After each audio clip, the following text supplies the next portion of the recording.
నమస్తే అన్న, అందరికీ నమస్కారం. కువైట్లో 20 సంవత్సరాలకు పైగా తెలుగు ప్రజల నమ్మకం పొందిన ఏకైక కార్గో సంస్థ యూసఫ్ కార్గో. మీరు మీ ఇంటికి పంపిస్తూ ఉన్న విలువైన వస్తువులను ఇక్కడ తూకం వేసి ఎలా తీసుకుంటారో ఇండియాలో కూడా తూకం వేసి అలానే ఇస్తారు. కువైట్లో ఏ కార్గో ఇవ్వలేని ఆఫర్లు యూసఫ్ కార్గో వారు ఇస్తూ ఉన్నారు. ప్యాకింగ్ ఫ్రీ, పోర్ట్ ట్యాక్స్ కానీ ఇన్సూరెన్స్ కానీ డాక్యుమెంటేషన్ ఛార్జీలు లేవు. మాలియా మరియు కైతాన్ ప్రాంతాలలో యూసఫ్ కార్గో ఉంది. ఇంకెందుకు ఆలస్యం, స్క్రీన్ మీద కనపడే నెంబర్లకు వెంటనే సంప్రదించండి. నమస్తే అన్న, అందరికీ నమస్కారం. కువైట్లో పాస్పోర్ట్ రెన్యువల్ చేసుకునే వారికి ముఖ్య గమనిక. కువైట్లో మనం ఏదైనా పాస్పోర్ట్ రెన్యువల్ చేసుకోవాలంటే ఇండియన్ ఎంబసీని సంప్రదిస్తామన్నమాట.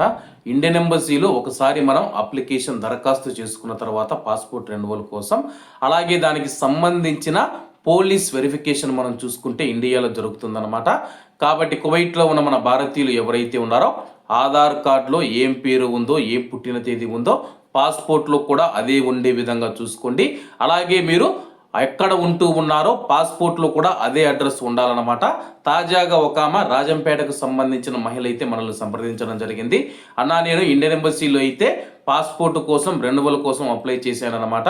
అలాగే నేను అడ్రస్ వెరిఫికేషన్ కోసం అయితే ఇండియాలో అయితే పోలీసులు మా ఇంటి దగ్గరికి వెళ్ళడం జరిగింది.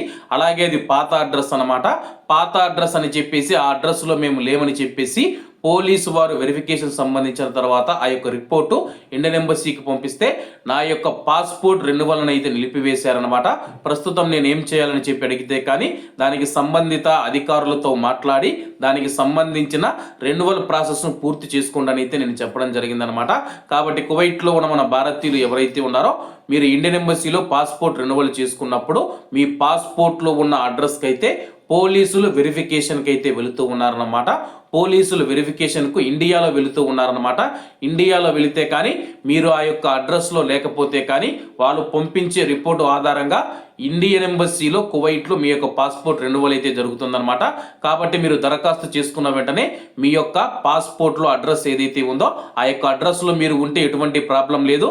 ఎందుకంటే మీ ఇంట్లో కుటుంబ సభ్యులు ఉంటే కానీ ఇట్లా మా వాళ్ళు కువైట్లో ఉన్నారని చెప్పేస్తారన్నమాట.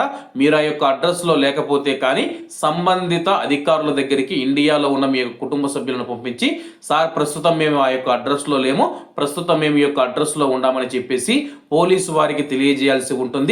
ముందుగానే మీరు తెలుసుకొని ఒకవేళ తెలియజేయలేని పక్షంలో కువైట్లో మీ యొక్క పాస్పోర్ట్ రెన్యువల్ ప్రక్రియ నిలిచిపోయే అవకాశం ఉంది. కాబట్టి కువైట్లో ఉన్న మన భారతీయులు అందరూ ఈ యొక్క విషయాన్ని గమనించగలరు. ప్రస్తుతం కువైట్లో ఇది చాలా రోజులుగా అయితే పాస్పోర్ట్ వెరిఫికేషన్ ప్రక్రియ జరుగుతూ ఉంది.